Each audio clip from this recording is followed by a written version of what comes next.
All right, what's up, everybody? Good morning. Happy Friday. It is another week around the sun, which means it is time once again for Kingdom on the Road. This week, we are going to accomplish a first, likely, unless something happens, where we are going to motor our way through an entire book of the Bible. If you are new to the show, the way this works is we read the Bible and then talk about it.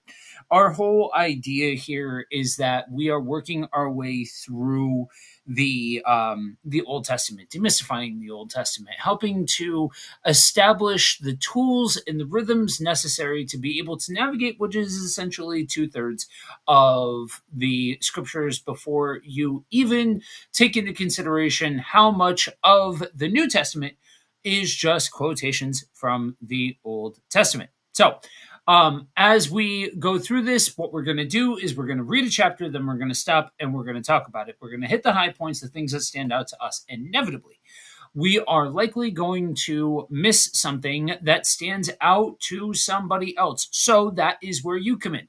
As you are watching along, as you are following along, you will find that wherever you are tuning in from, you've got a gimmick called the comment section. Go ahead and chime in there. First off, say good morning. We want to hear from you. We want to know where you're tuning in from, the whole 9 yards. But also, as questions pop up and as things stand out to you, go ahead and drop your questions in the chat. Because here's the deal, right? When we're going through stuff like this, we have found that if one of you has the question, that likely means that somebody else has also had the question. And we invite those questions because it's in asking those questions and interrogating the text that we can gain a deeper understanding of the purpose and intention of the text as a whole. So, like I said, we are likely going to motor our way through. Good morning, glad you are with us. We are going to likely be motoring our way through the entirety of Ruth, which means we are jumping in with Ruth chapter 1. For those of you that are otherwise unaware and have never engaged with the book of Ruth, it is exactly 4 chapters long. And so not incredibly extensive, but certainly plenty enough to mine out of it. So with that, let's go ahead and jump in. I'm going to be reading out of the NLT. It's kind of the version that we have adopted for now, because generally it's a translation that does well with the narrative approach that we are trying to highlight with the way that we are going through the scriptures to show that this is in fact one continuous narrative that ultimately leads to Jesus. So, with that, let's go ahead and jump in Ruth chapter 1. In the days when the judges ruled in Israel, a severe famine came upon the land. So a man from Bethlehem in Judah left his home and went to live in the country of Moab, taking his wife and 2 sons with him.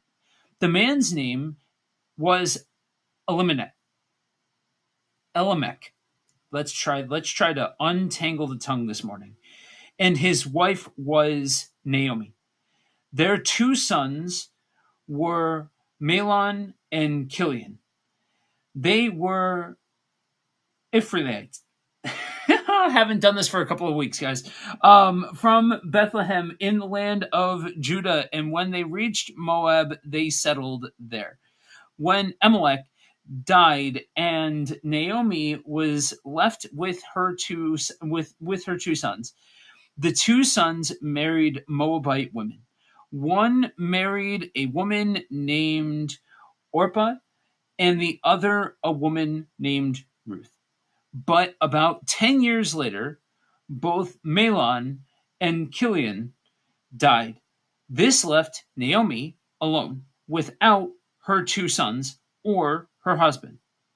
Then Naomi heard in Moab that the Lord had blessed his people in Judah by giving them good crops again. So Naomi and her daughters in law, got ready to leave Moab to return to her homeland. With her two daughters in law, she set out from the place where she had been living, and they took the road that would lead them back to Judah. But on the way, Naomi said to her two daughters in law, "Go back to your mother's homes, and may the Lord reward you for your kindness to your husbands and to me. May the Lord bless you with the security of another marriage." Then she kissed them goodbye, and they all broke down and wept. "No," they said, "we want to go with you to your people." But Naomi replied, "Why should you go on with me? Can I still give birth to other sons who could grow up to be your husbands? No, my daughters, return to your parents' homes, for I am too old to marry again. And even if it were possible and I were to get married tonight and bear sons, then what? Would you wait for them to grow up and refuse to marry someone else? No, of course not, my daughters. Things are far more bitter for me than for you, because the Lord himself has raised his fist against me." And again they wept together, and Orpah kissed her mother in law goodbye. But Ruth clung tightly to Naomi. "Look," Naomi said to her, "your sister in law has gone back to her people and to her gods. You should do the same." But Ruth replied, "Don't ask me to leave you and turn back. Wherever you go, I will go. Wherever you live, I will live. Your people will be my people, and your God will be my God. Wherever you die, I will die, and there I will be buried. May the Lord punish me severely if I allow anything but death to separate us." When Naomi saw that Ruth was determined to go with her, she said nothing more. So the two of them continued on their journey. When they came to Bethlehem, the entire town was excited by their arrival. "Is it really Naomi?" the women asked. "Don't call me Naomi," she responded. "Instead, call me Mara, for the Almighty has made life very bitter for me. I went away full, but the Lord has brought me home empty. Why call me Naomi when the Lord has caused me to suffer and the Almighty has sent such tragedy upon me?" So Naomi returned from Moab, accompanied by her daughter in law Ruth, the young Moabite woman. They arrived in Bethlehem in late spring at the beginning of the barley harvest. So Ruth is one of those books, right? Because I think you can yeah, it's what I cut my teeth on. The NLT is what I cut my teeth on when I first had my come to Jesus moment. I spent a lot of time in that before heading into other translations and all of that. I definitely think there's room in the conversation, and even the stuff that it is weird about is minimalistic in my opinion, but that's a whole other conversation. So Ruth is one of those books that gets talked about a lot. And because of that, I think some of the shine, the significance, the deeper notes, can get missed, where it just feels like, oh, it's Ruth. That's been talked about at every women's conference known to humanity and mankind. Right. So we don't necessarily need to spend time, but there's interesting things when you understand, like when you nestle this in the context of the ancient world. It's interesting, and when you see what exactly like where exactly these folks are from and what exactly they're doing. I think it's an interesting insight into God breaking what humans can sometimes establish as what should be the paradigm for who and how he operates. Yeah, and I think I think you're right. As we're reading through, Ruth, one of the things that you want to stop and think about, and we've said this over and over again, that w- you need to keep it in its context, and understand, what is the purpose of Ruth? Is the purpose of Ruth to teach us, how to be romantic, how to find our Boaz, which we'll talk about later? Is the purpose of Ruth, to even, describe the marriage vows? Because I've heard, Right. people use the book of Ruth, for marriage vows.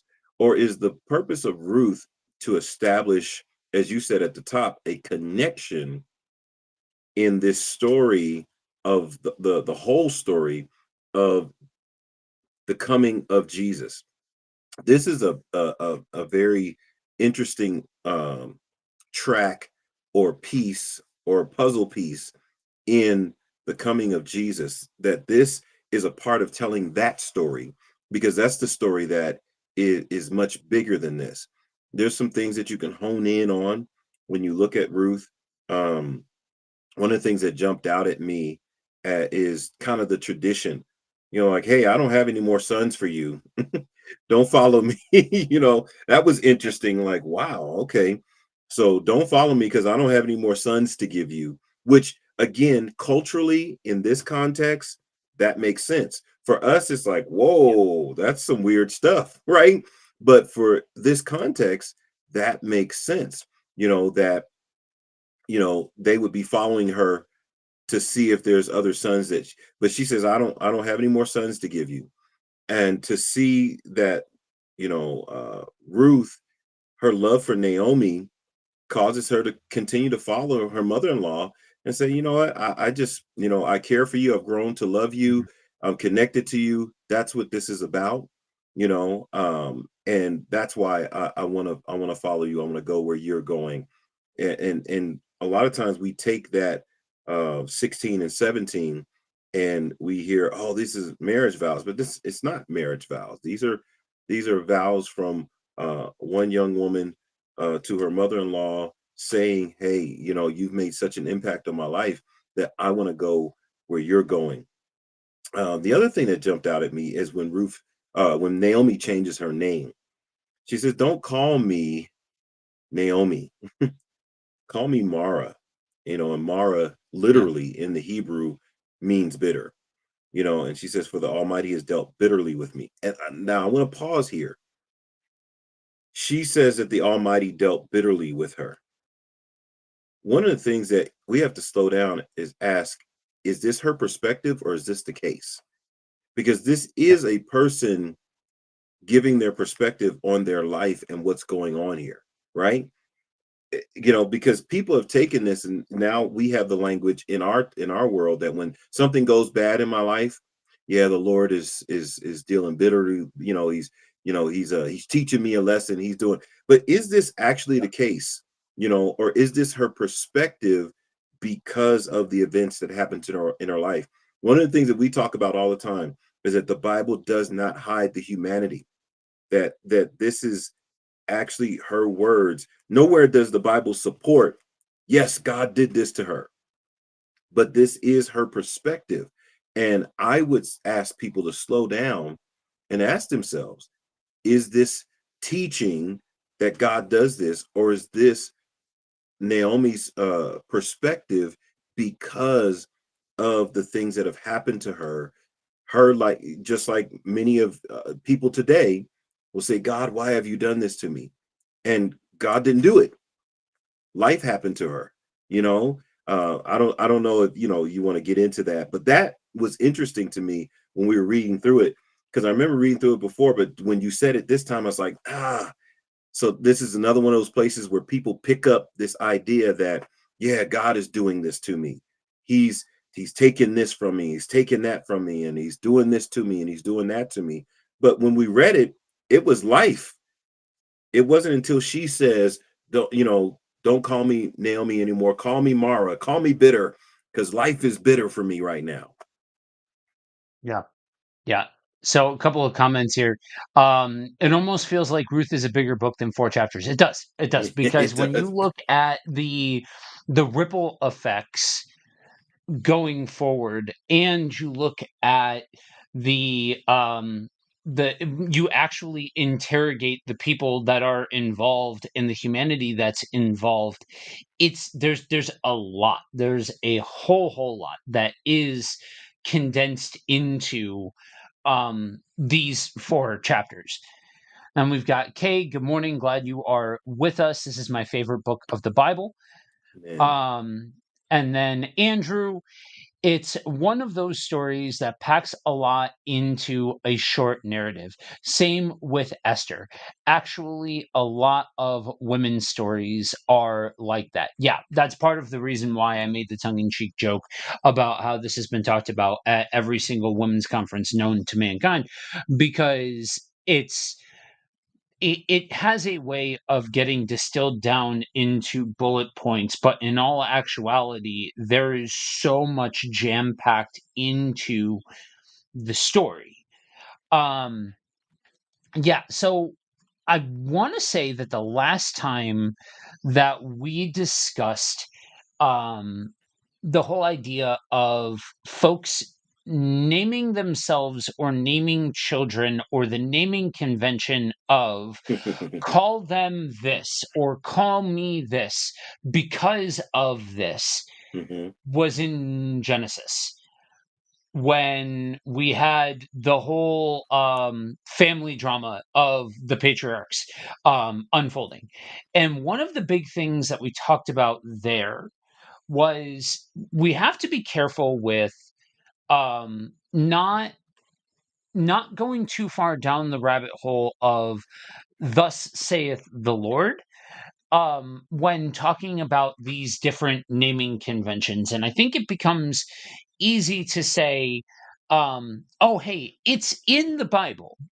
Right. A human is saying this of God, and it's in the Bible.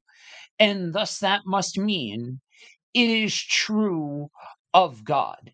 When in all actuality, part of what you need to understand when processing your way through the scriptures is that the Old Testament has plenty of examples where it does not hide from the fact that a human, in all of their infinite wisdom, I say that tongue in cheek, um, is responding to the things that are happening in their life Mhm. and saying, because some things, the more things change, the more they stay the same, this is happening.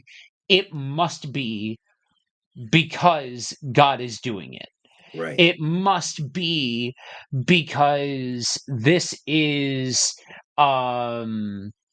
that this is an act of God. And I think once we get past that point of saying that and trying to shove God into, as weird as it sounds, shove God into every nook and cranny and let the story actually unfold and let the beats actually come out and come to light. That's where you get some of the most beautiful pieces of this story. And to that end, I remember the first time talking about Ruth where somebody said, "Oh yeah, the wedding vows part of chapter 1." I'm like, Right. "What? What are you talking about?" And they're like, "Oh yeah, no, those verses." And I pointed to the verses that you talked about. And yeah, the wedding vow verses. What? Right. Reread the chapter. Yeah. Those aren't wedding vows. Those are declarations from somebody within like two members of Right. extended family that in their context no longer had an obligation. So now it's a matter of choice. Now it's a matter of active relationship. It's there's no societal obligation on them anymore. Yeah, but you could take it and you could use it as wedding vows, but but you could do that with a whole lot of parts Right, right.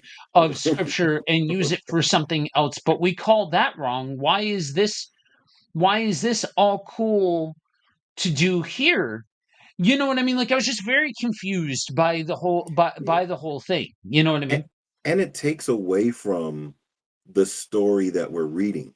Like you always say, well, let's rest in the story. It takes away from what's happening here, Yeah. you know, because verse 18, it says when she saw that she was determined to go with her, she stopped, pushing her away. This is showing Ruth, loving on Naomi and saying, you know what, man, this relationship is worth keeping. This relationship, even though you have nothing to give me, right? I'm still going to follow you. You have nothing, because she said, I don't have any sons to give you. I don't have any. Why do you want to follow me? Well, because I care about you, so I'm going to follow you. And it just shows, this determination of Ruth and the type of person that Ruth is. If we focused in on the type of sorry, that Ruth is, and we would get a whole lot more out of this, because we would just see how powerful her bond is with Naomi, even when Naomi is looking like, I can't do this. I don't want to do this. Ruth says, don't worry about it, I got you, I'm going with you. Me and you, we're rocking till the wheels fall off. And Naomi feels so horrible about her life, you know, and all these things you can relate to if you look at it from the perspective of who they are and say, you know what, there's a lot here that I can relate to. You know, if anybody's ever been through a series of very tragic or troubling, trying events, you may feel like, God, why are you doing this to me? You may have said those words. I don't know. You may have said those exact words, like, okay, you know, God must hate me because of what's happening in my life. It shows that humanity piece, that these are real people having real feelings that you can associate with. Like, wow, okay, this is in the Bible. I thought the Bible would hide that. you know, that God only Yeah. blesses people. God only, this, that, and the other. People never feel like this about God. Well, Naomi's right here in scripture. She feels that way. Does it mean that God is actually doing this to her? I would argue not necessarily. That it doesn't actually mean that God is doing this, but that's how she feels. And that means she's a real person with real feelings. Yeah. Yeah. And that's why I bring up the comparison with the Genesis account, because we would see naming conventions of name them this because of XYZ, Right. not because God did it. It's stated from the point of view of the individual that's saying it, as if God is doing it, because in their mind, this can be and should be attributed to God. However, humans having misconceptions about what God is and is not doing is not in any way, shape, or form a modern concept. I'm just Right. saying. Right. We have a couple of comments here. Nilesh, good morning. Glad you are with us. This is my favorite book of the Ramayana. Um, and then Ruth is a real one. Yeah, Ruth is yeah, real. and that's where I think it's interesting to me.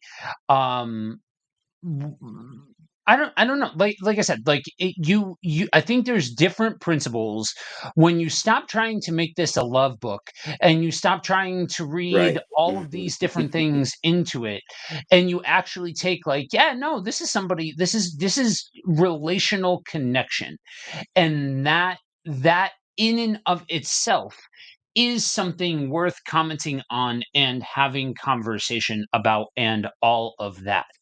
I also think, to Nalesh's point, I think it's interesting when you have the different books and stories that show up in different contexts, in different texts, and things like that. To me, even though obviously there's going to be highs and lows and differences and this and that and the whole nine yards when you unpack all of the intricacies and all of that sort of stuff. Um, One of the things in my study of the ancient Near East, in really digging into the context and placement and scholarship of the Old Testament, that makes it so profound is the fact that there are stories and people and concepts and situations that show up in a variety of contexts. And I just think that's interesting. Um, All right. So with that, let's go ahead and jump into chapter 2 here and keep the story going.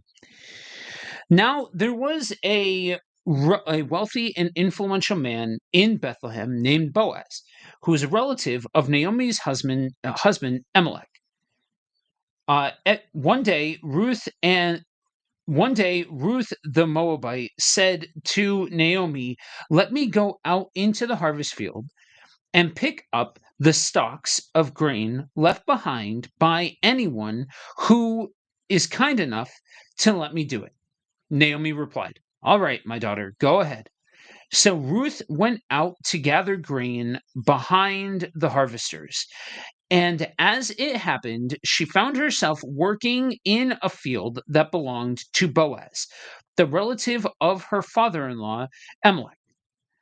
While she was there, Boaz arrived from Bethlehem and greeted the harvesters. "The Lord be with you," he said. "The Lord bless you," the harvesters replied. Then Boaz asked the foreman, "Who is that young woman over there?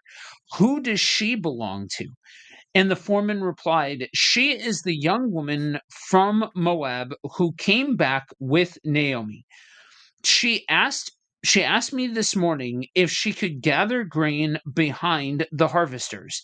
She has been hard at work ever since, except for a few minutes rest in the shelter."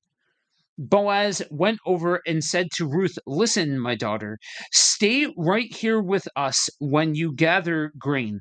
Don't go to any other fields. Stay right behind the young women working in my field. See which part of the field they are harvesting, and then follow them. I have warned the young men not to treat you roughly, and when you are thirsty, help yourself to the water they have drawn from the well." Ruth fell at his feet and thanked him warmly. "What have I done to deserve such kindness?" she asked. "I am only a foreigner." "Yes, I know," Boaz replied. "But I also know about everything you have done for your mother in law since the death of her husband.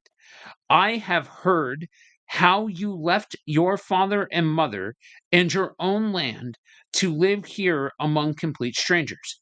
May the Lord, the God of Israel, under whose wings you have come to take refuge, reward you fully for what you have done." "I hope I continue to please you, sir," she replied. "You have comforted me by speaking so kindly to me, even though I am not one of your workers." At mealtime, Boaz called to her, "Come over here and help yourself to some food. You can dip your bread in the sour wine." So she sat with the harvesters, and Boaz gave her some roasted grain to eat. She ate all she wanted and still had some left over. When Ruth went back to work again, Boaz ordered his young men, "Let her gather grain right among the sheaves without stopping her, and pull out some heads of barley from the bundles and drop them on purpose for her. Let her pick them up, and don't give her a hard time." So Ruth gathered barley there all day, and when she beat out the grain that evening, it filled an entire basket. She carried it back into town and showed it to her mother in law, Ruth. Ruth also gave her the roasted grain that was left over from her meal. Where did you gather all this grain today? Naomi asked. Where did you work? May the Lord bless the one who helped you. So Ruth told her mother-in-law about the man in whose field she had worked. She said, "The man I worked with today is named Boaz. May the Lord bless him," Naomi told her daughter-in-law. "He is showing his kindness to us as well as to your dead husband. That man is one of our closest relatives, one of our family redeemers." Then Ruth said, What's more, Boaz even told me to come back and stay with his harvesters until the entire harvest is completed." "Good," Naomi exclaimed. "Do as he said, my daughter. Stay with his young women right through the whole harvest. You might be harassed in other fields, but you'll be safe with him." So Ruth worked alongside the women in Boaz's fields and gathered grain with them until the end of the barley harvest. Then she continued working with them through the wheat harvest in early summer. And all the while she lived with her mother in law.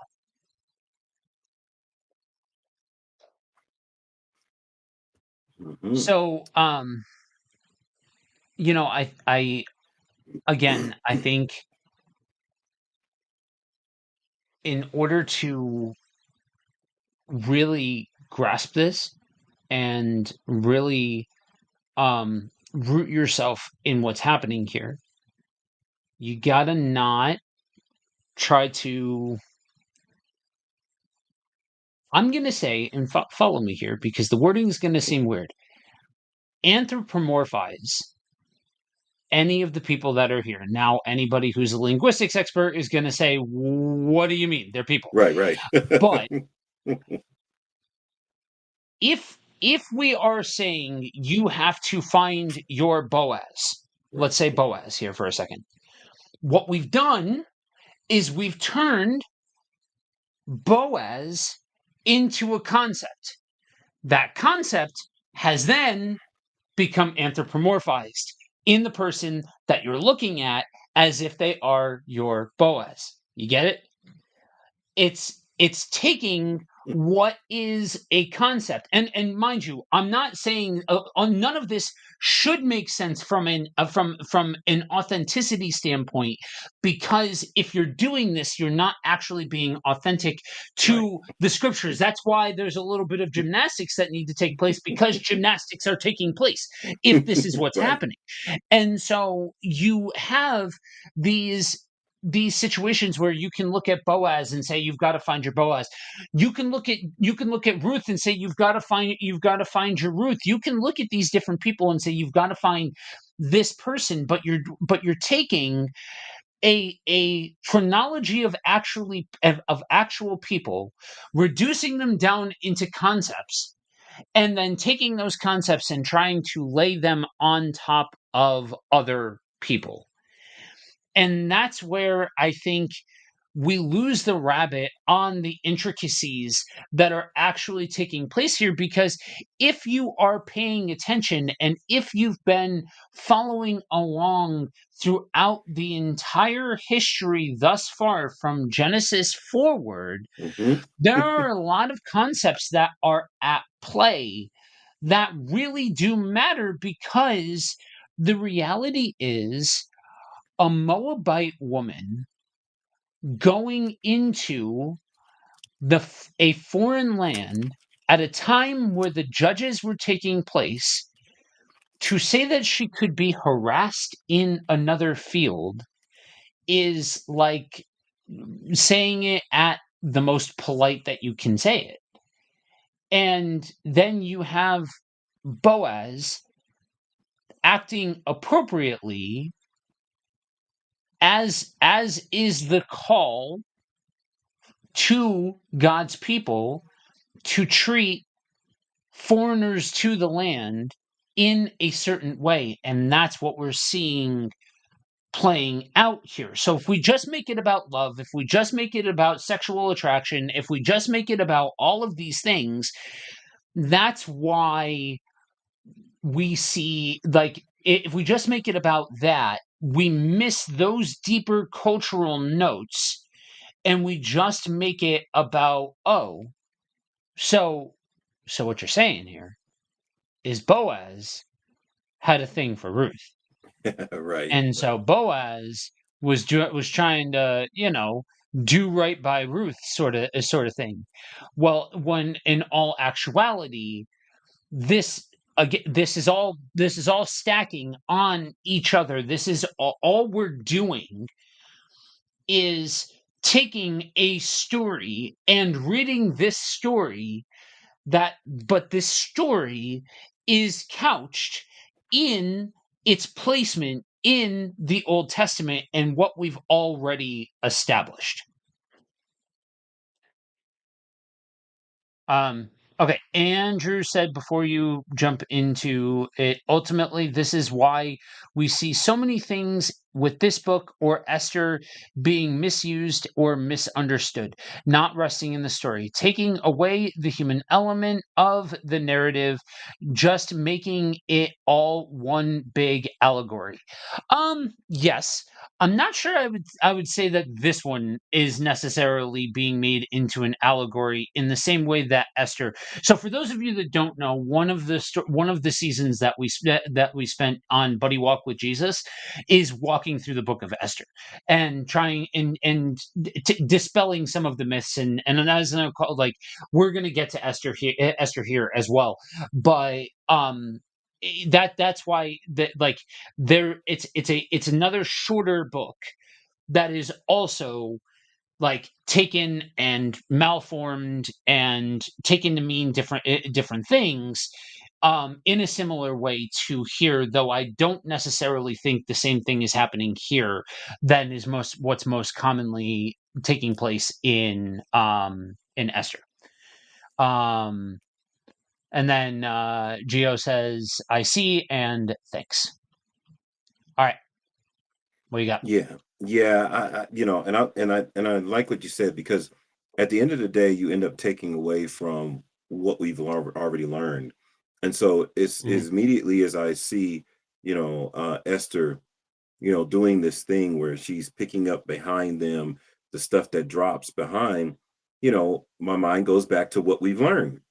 In Exodus or Leviticus chapter 19 is the law of gleaning, right? Verse 9 and 10, it says, when you reap the harvest of your land, you shall not wholly reap the corners of your field, nor shall you gather the gleanings of your harvest. You shall not glean your vineyard, nor shall you gather every grape or vine in your yard. You shall leave them for the poor and the stranger.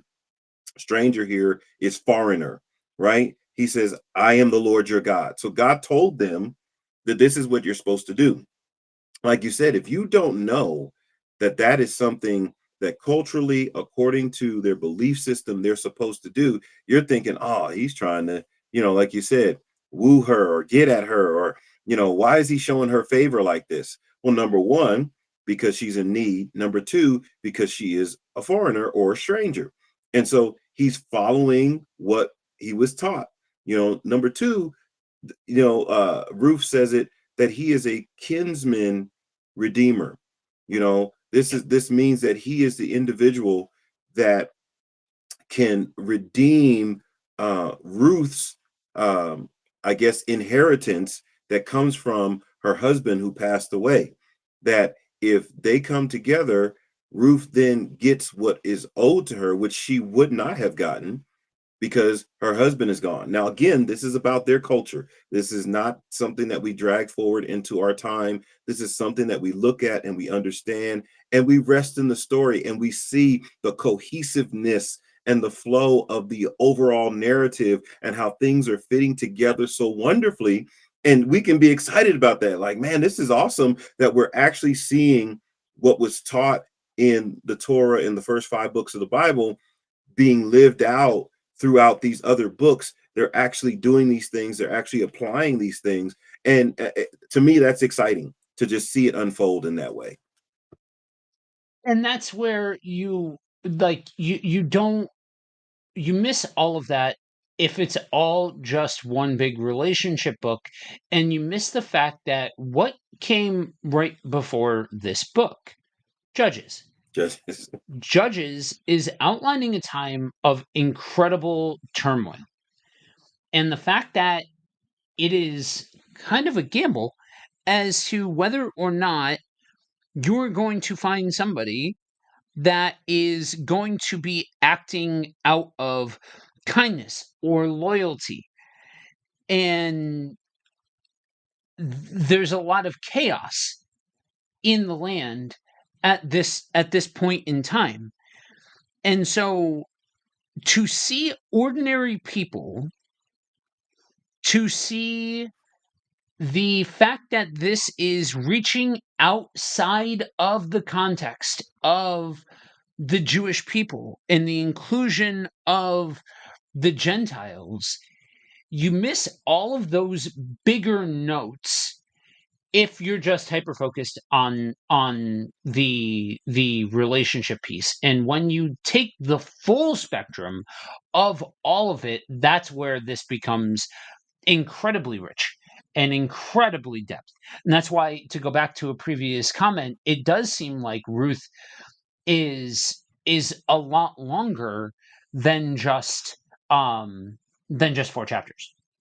Yeah. And one last thing before you move forward, and I always think that this is interesting to share, is that Moab was the son of Noah Mhm. from the cave.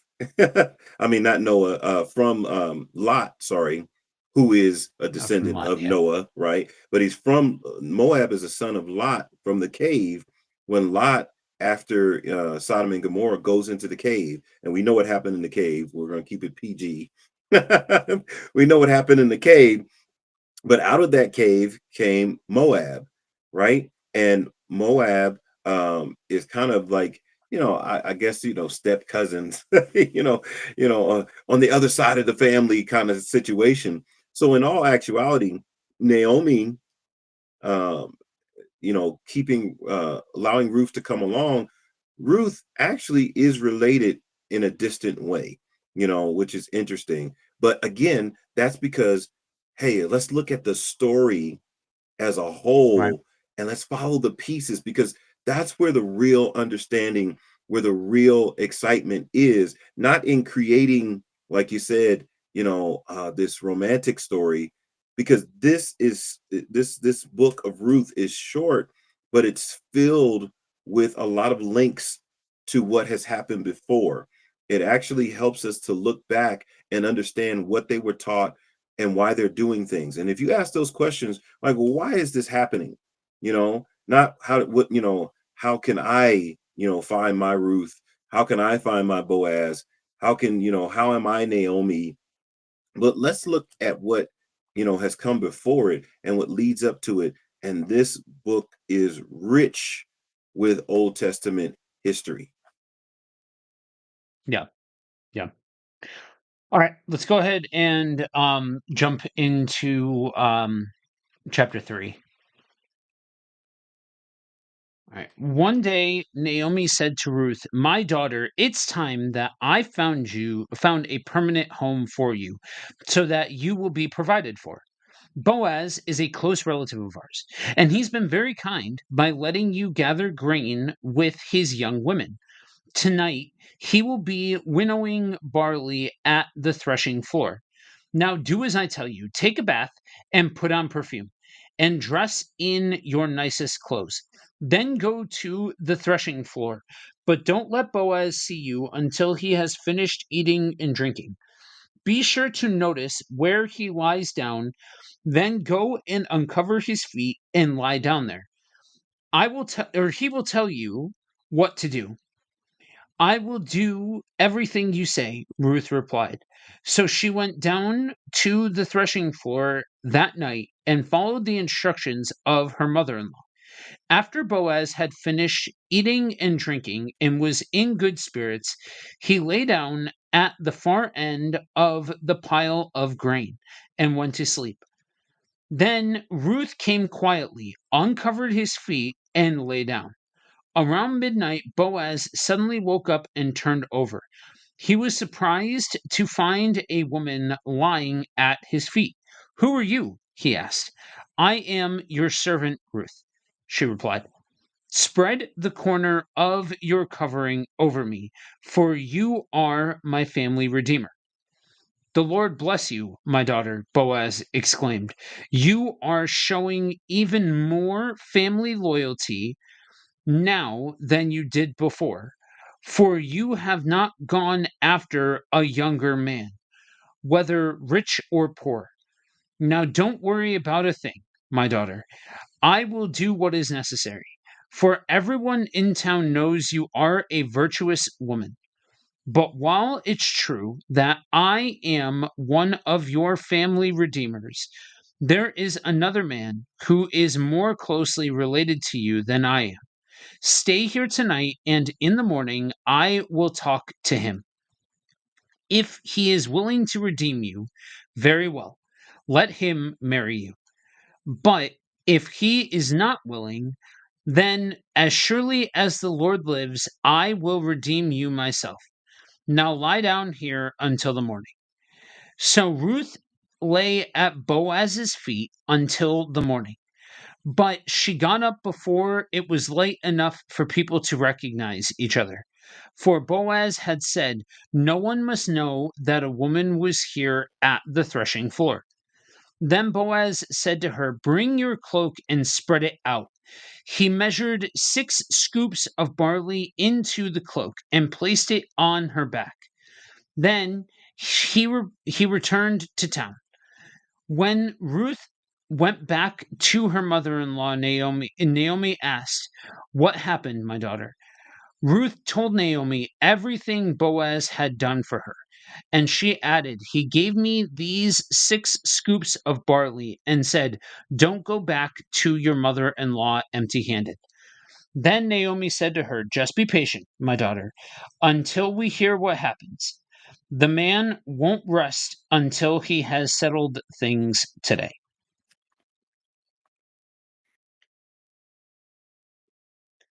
Um, so yeah, it's see the thing that I find fascinating about this whole thing is I guess if you squint and cock your head, you can get a romance story out of this, but none of this seems particularly romantic. I'm just No, saying, no, not none at of all. this seems particularly romantic. And it's one of those things that if you're looking for it, that's the thing about the scriptures, right? Whatever you the most dangerous thing about the scriptures is that whatever you're looking for, you could You'll probably find it. find it. Hmm. And that's why you see so many different interpretations. That's why so much is so wild out as far as different takes and different opinions and all of this sort of stuff. But ultimately, at the end of the day, everything that we are seeing reads more if you're not walking into it with the subtext of romanticism. It all seems more like relationship in like the familial sense and tradition in the sense of people acting in accordance to God's ways at a time where that's not necessarily a given. And then on top of it, you have the cultural significance of the fact that this is a patriarchal society. The fact that women depended on male relatives for security and status, and we have this significant highlight of 2 women in this story also matters. Also, like for as much as it matters that she is a Moabite in a foreign land, it also matters that this is highlighting 2 women at the time and place that they were in. Yeah, I the concept of, this kinsman redeemer, is spelled out in that chapter 3 fully. That Yeah, Boaz is taking responsibility, for uh, Ruth, and making sure that she has what she should have, because outside of that, like you said, in this patriarchal society, she really has nothing, and she could be taken advantage of. And like you said, it's not really about romance. I'm going to use some different words. It's about honor. It's about yep, respect.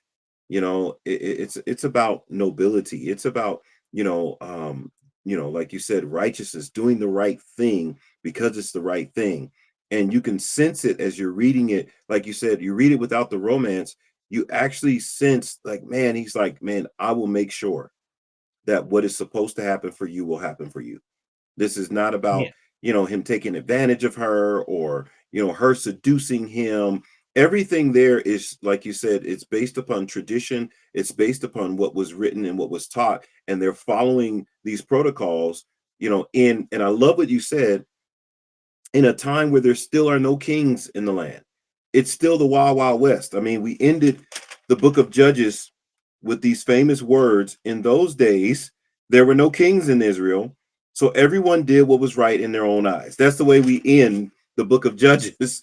And that's still the time period we're in, is in this period where, people acting nobly, people doing the right thing just because it's the right thing, is almost shocking, you know, yeah, because he could have did what he wanted. He could have taken yep, advantage, but he's not that kind of person. And so, that's what I see here, and it is refreshing to see someone act honorably, and respectfully, and do the right thing because it's the right thing, not because you know somebody's got a gun to their head. But these people are still acting according to what they were taught, and they're doing it without anybody holding a gun to their head.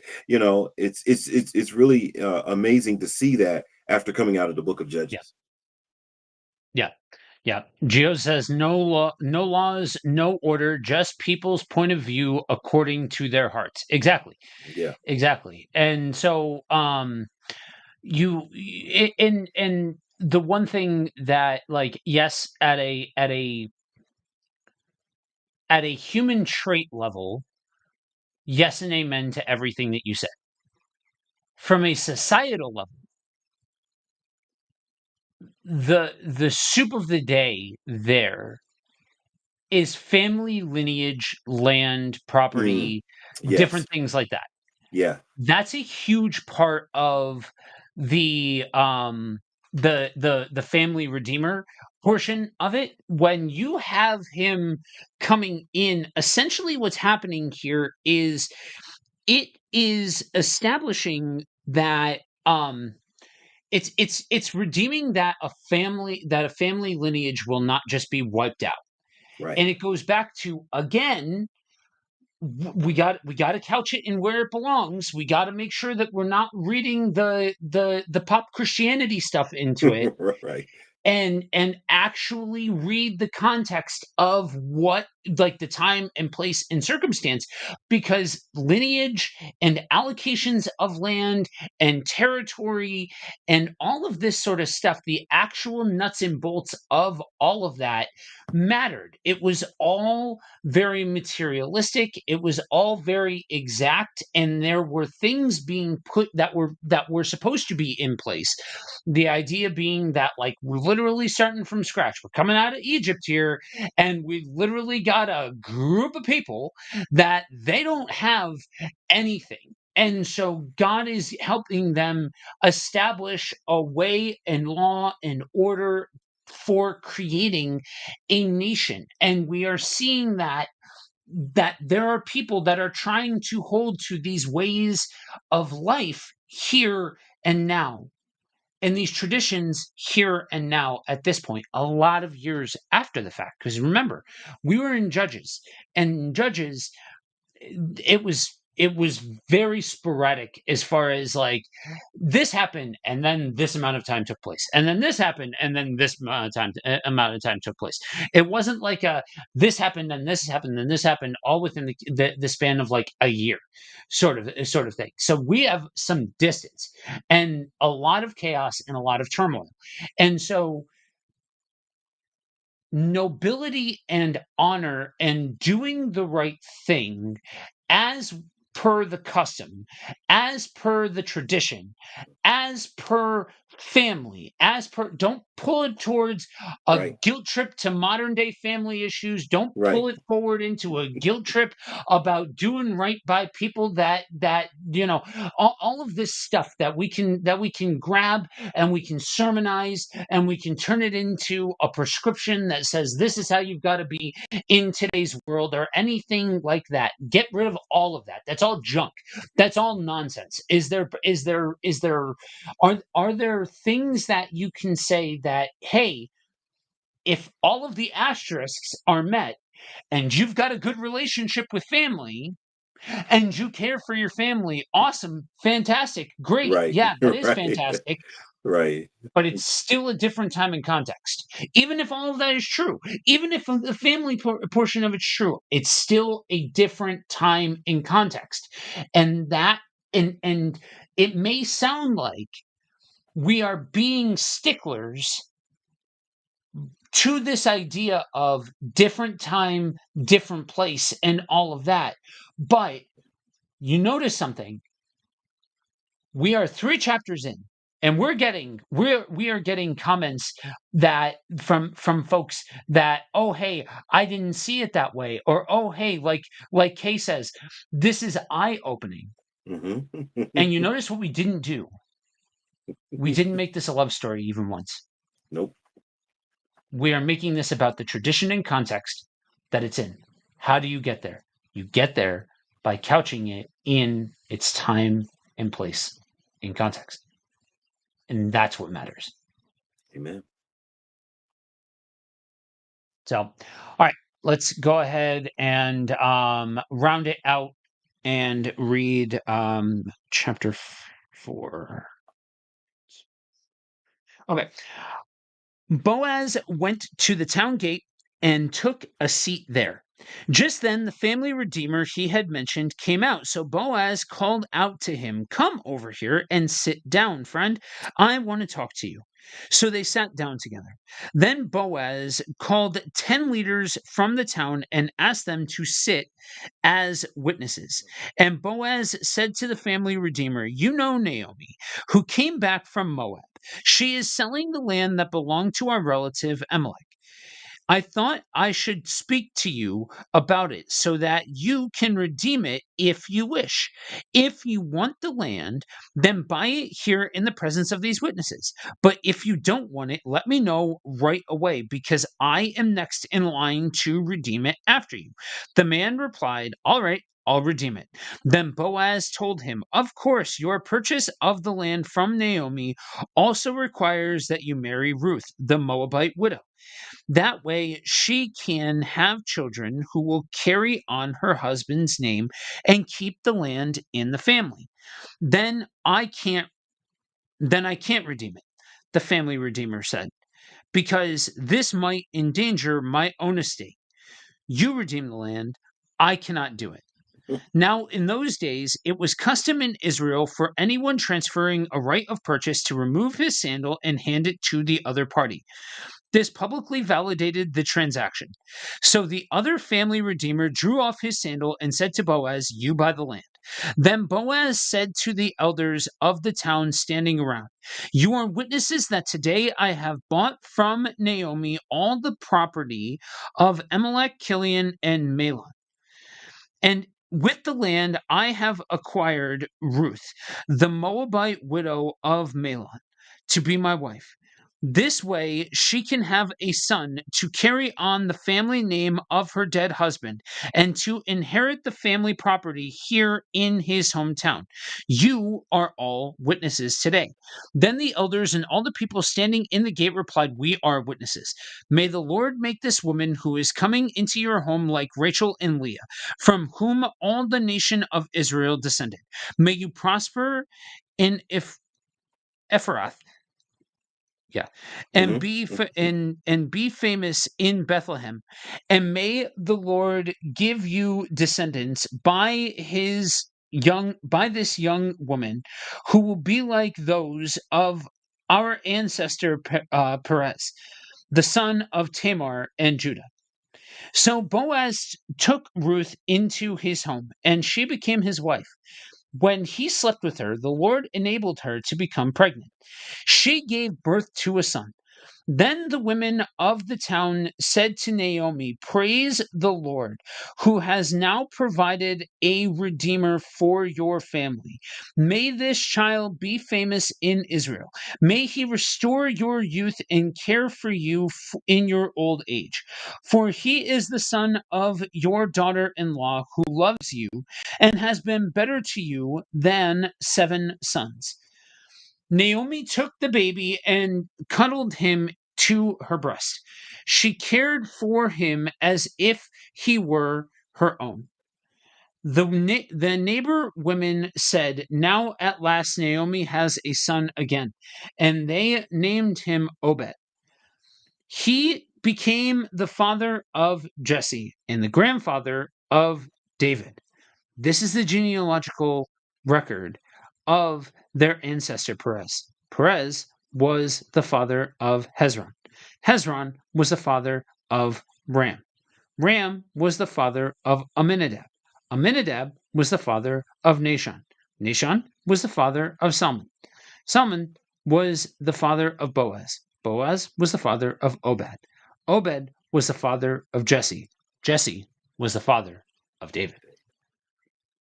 This, friends, is why you pay attention to the chronologies. And I say this as somebody who used to skim right past that.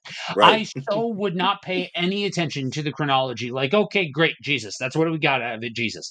But like, there's idiosyncrasies in there that really highlight a lot of beautiful stuff if we take time to pay attention to it. Now, the one thing I have to say when reading this stuff is everybody's got big questions, right? When I see God face to face, I'm going to ask these questions and all this kind of stuff. Here's the question that I have: Why are there so many consonants in this language? Anyway, I'm that's a horse of a different color.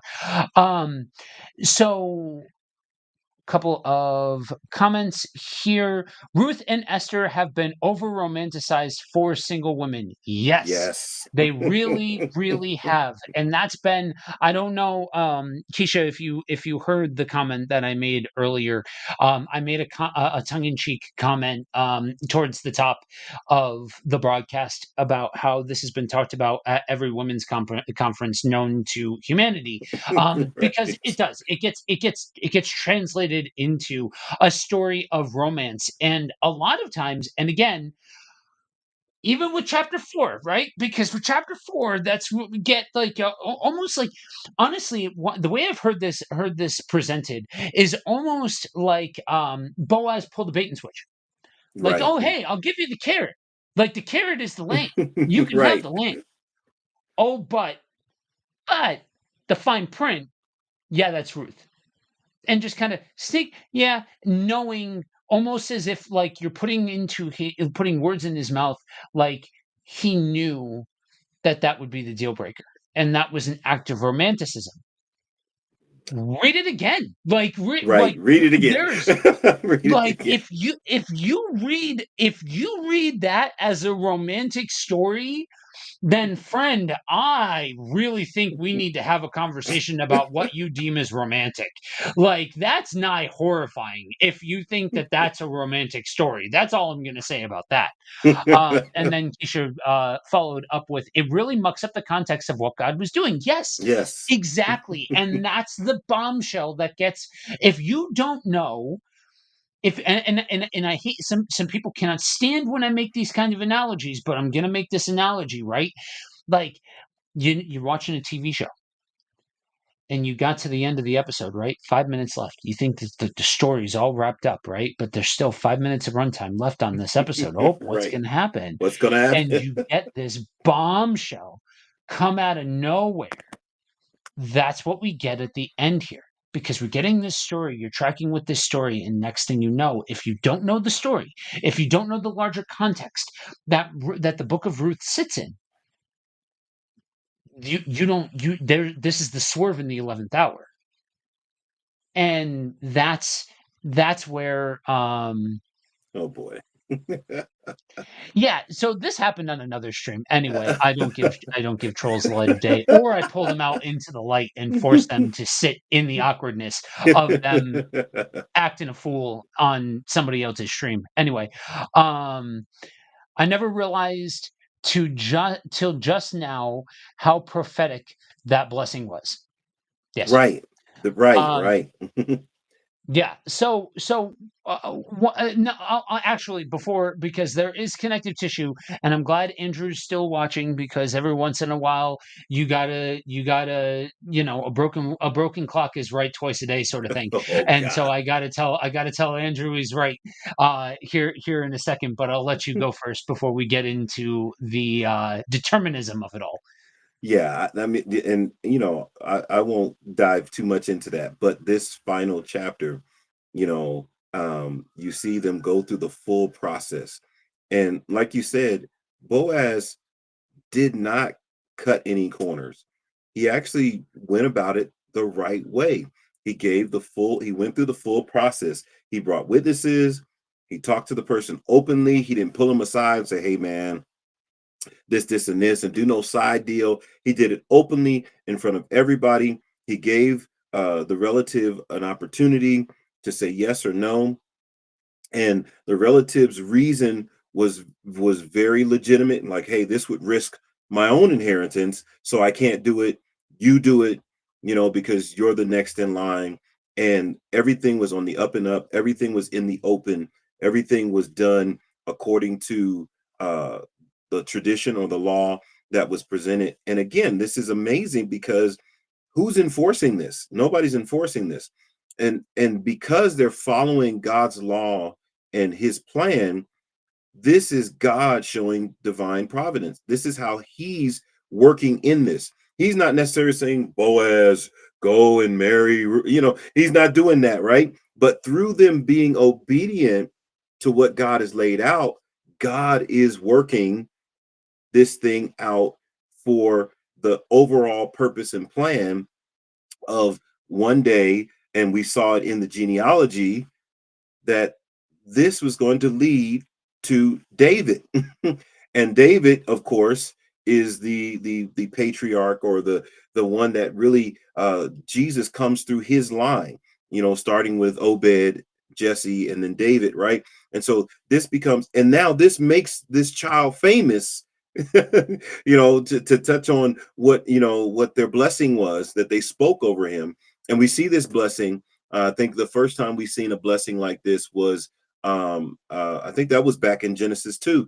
We were reading through uh, uh, Jacob and Esau, and the blessing that was given to both of them, and that blessing became like a prophetic announcement over their life. A future announcement over their life is probably a better way of saying it, because people can use that term prophetic and get weird with it, but it is announcing of something. It's foreshadowing of something to come. And we see that here, that he does become famous. He does become just like their ancestors. He becomes a very important part of what is going to happen, and a foreshadow, or a beginning point to the redemption of Israel. So this is a powerful ending to this book, and I think that's why we don't want to focus on trying to make it a romance story, because then we miss the redemption. We miss them following God's ways, and things coming out in a way that they could not have known that it was going to come out that way, except for they followed the things that were put in place, and they followed it to the letter. Yeah. Yeah. And that's so the romance angle is part of where you can go haywire with this, but also the determinism factor in this is also where things can go haywire. And that's where I have to, give Andrew his flowers on part of the comparison between Esther and Ruth, where it's presented almost in a way like God is just moving chess pieces across the board. That this person was created and they were put in this time, in this context, and that God is orchestrating his Right. plan without any input from the person. They don't get a they don't get a say in the matter. Now again, every Right. single misconception is born from a sliver of truth. So there's a lot of the road up to the misconception that you're like, okay, yep, no, okay, cool, we're tracking. This makes sense. This makes sense. Until you get to the point where you overemphasize God orchestrating situations and circumstances without the person having the ability to be able to respond And to choose. Yeah. what's happening here. Yeah. Because with Esther, if not Esther, then somebody else. Somebody else. We Right. are seeing what is capable, and if she does not respond to what's happening here, what we are seeing is that this is what is capable, and thus it will happen with somebody else. Somebody else will respond to this, if not her.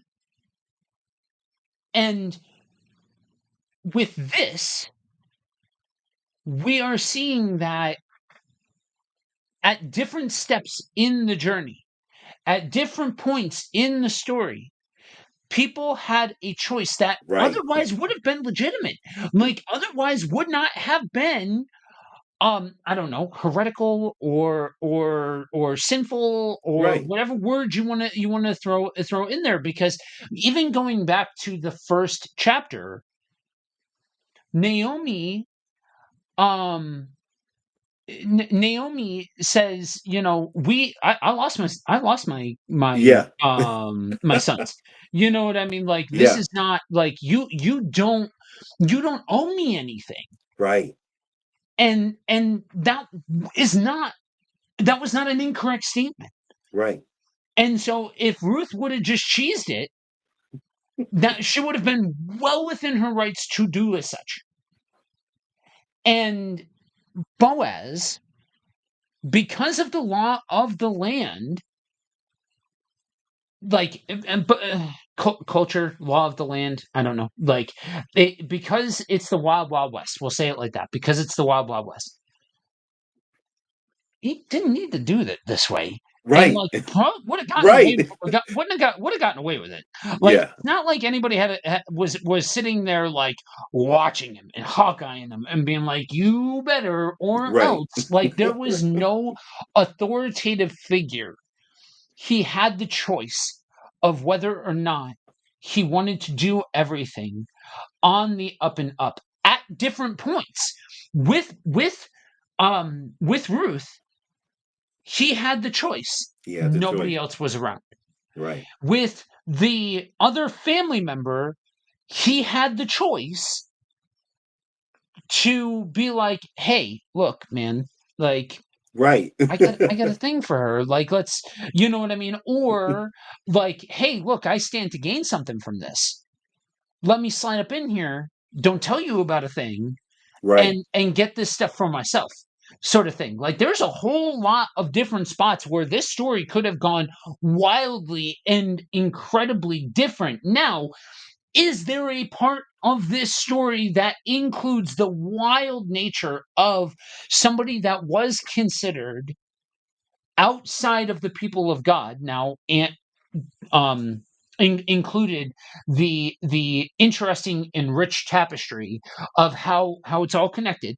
You know what I mean, how all of these different threads and all of these different things, if you're paying attention and you understand the people that are involved and all of that sort of jazz. But this is somebody who would have been considered adjacent Right. to the people, a foreigner, has now been like to use the old cliche term, grafted in Mm-hmm. Mm-hmm. to the lineage of Jesus, of, yes, King David, the line of the line of David. We have a couple of comments here. Yes, for whatever reason, we often remove the requirement of submission and obedience to God, and like everything is just predetermined fate. And Same one. then, yes, for whatever reason, It's the we same same thing. one. Okay. Okay. So yes. Absolutely. Like that's one of the things it drives me nuts, because like part of the reason why I don't necessarily get involved in the whole predeterminism free will conversation is because honestly it's a little anticlimactic when I do, because the Right. answer is yes. It's a yes and sort of situation, not an either or sort of situation. You get into weird spots when you try to say God has God responds to everything as if he doesn't know the actual way it's going to play out, Right. because humans have complete and total agency and complete and total free will, and he doesn't know the beginning from the end, sort of thing, even though like you literally need to ignore the Bible telling you that in order to get there. But Yeah. that's a whole other conversation.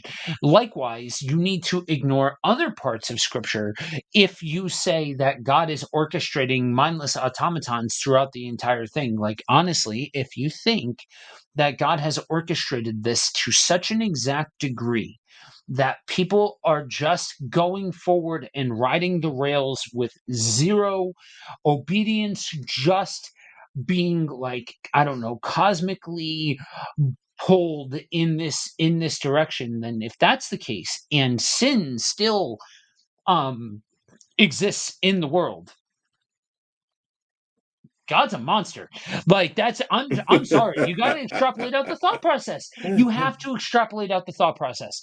Like, if you really are going to go down that road, and that sounds like I'm trying to be clickbaity, that sounds like I'm trying to go the shock jock route and all of that sort of stuff.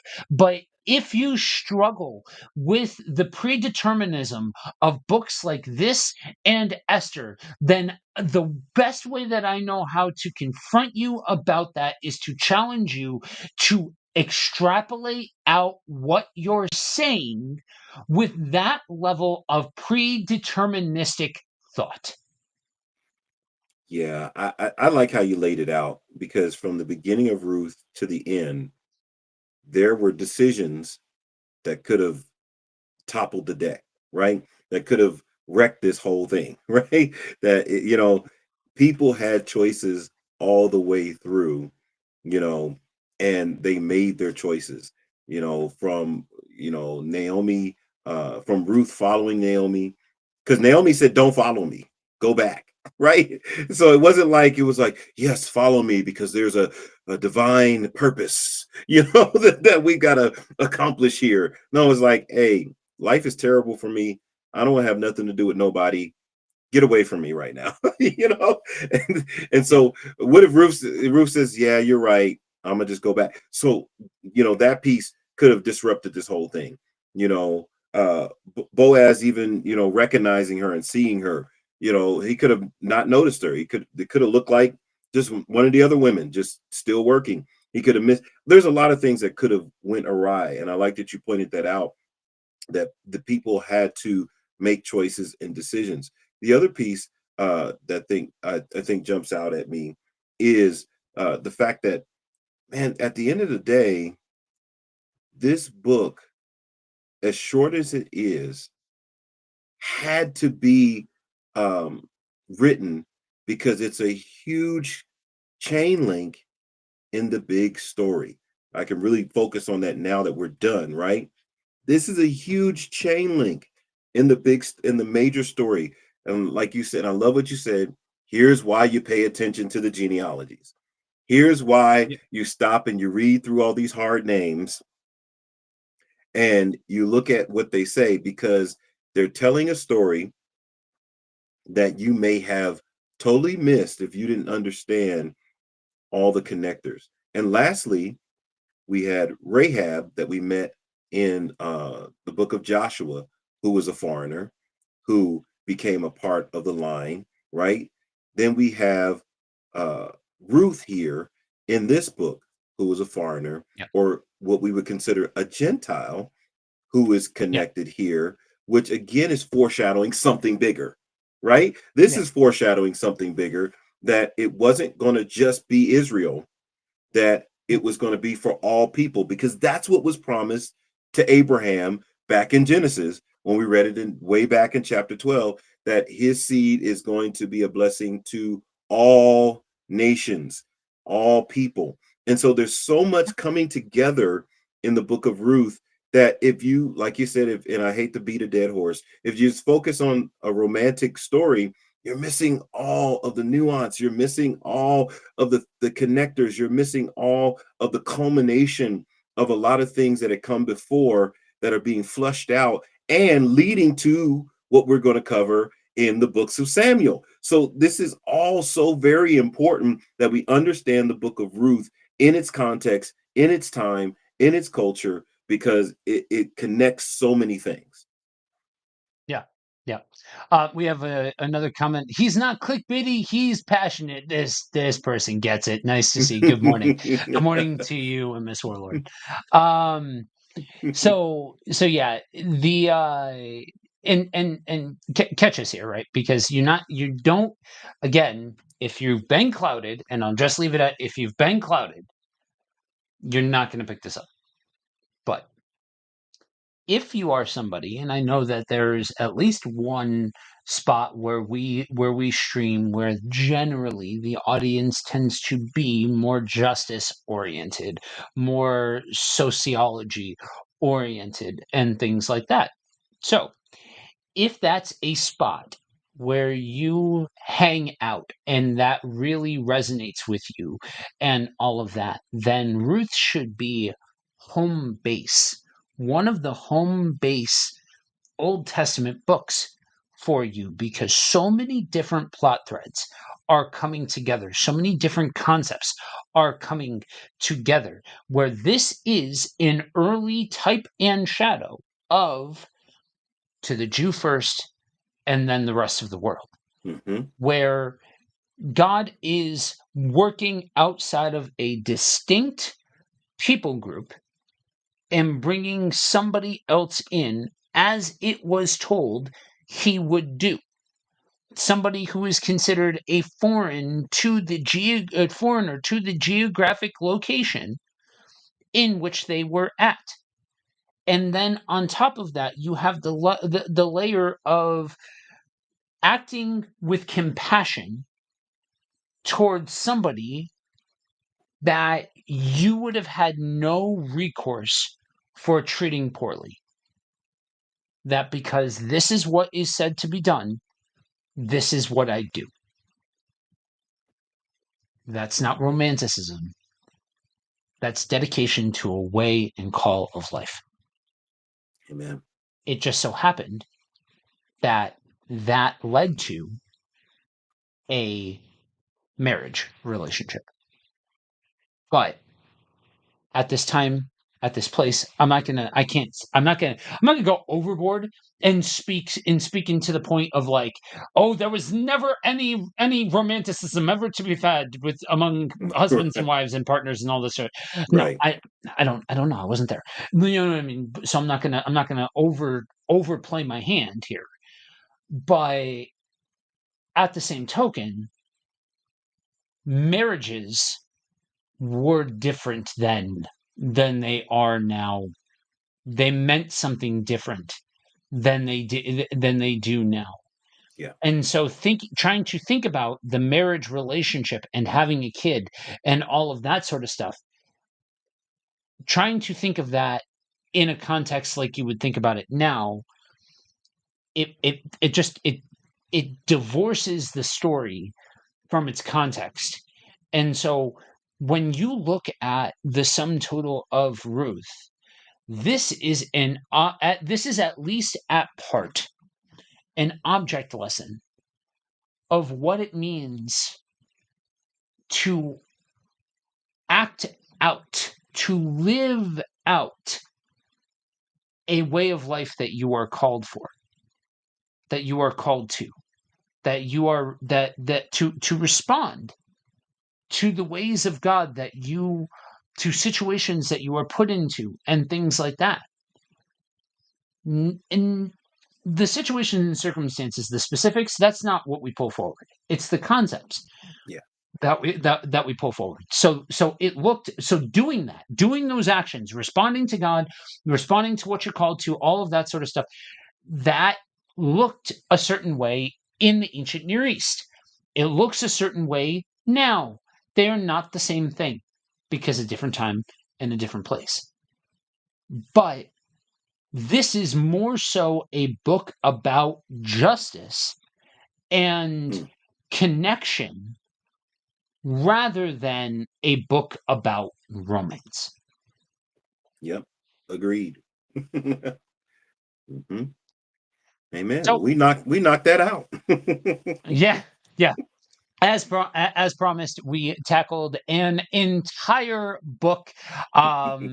Knowing what's ahead, this might not be the last time that we knock out an entire book, but it is a fun change of pace to be able to tackle this all in one go. So we hit a lot of the high points. For some of you, we may have hit this from a different direction than you may have ever heard before. So if you have made it this far into the live stream or in watching this on the playback, understand a couple of things. That our comment section for this episode is filled plus or minus a troll who wasn't even clever about it.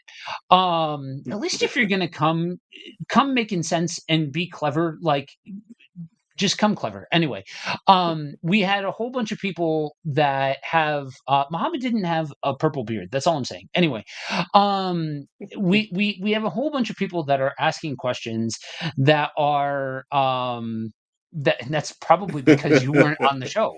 We got through it so fast because you weren't here. So I'm saying.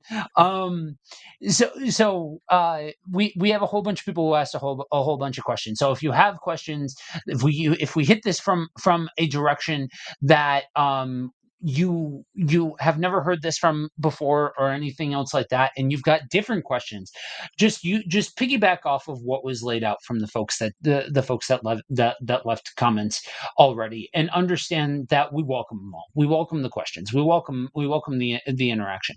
And so feel free, even if you're watching this on the playback, that if we hit this from a different direction and it conflicts and you've got questions and all of that sort of stuff, we welcome them. We do not shy away from them. Let's have the conversation. But for now, you want to go ahead and pray us up?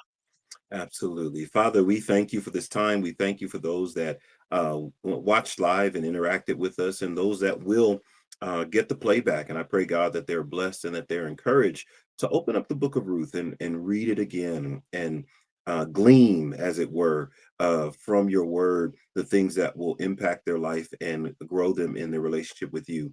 God, I just pray that you just bless, watch over, protect us until we come together again. In Jesus' name, amen. Amen. All right. Thank you all for joining us. We will be live next week, 10 a.m. Eastern. I'll let you do the math from there. You can also find the rest of our weekly programming live throughout the week on a variety of different days. Go to kfmbroadcasting.com for full details. You can also go to kfmbroadcasting.com/prayer. There's a short form that you can fill out. Drop details of the prayer request in there, and it's going to go to our team.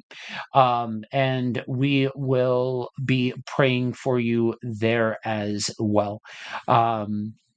we've got MS Warlord. Have a safe and successful day ahead. Thanks for chilling and sharing. Thank you for joining us. And to all of you, remember two very important things: that you are prayed for and you are loved.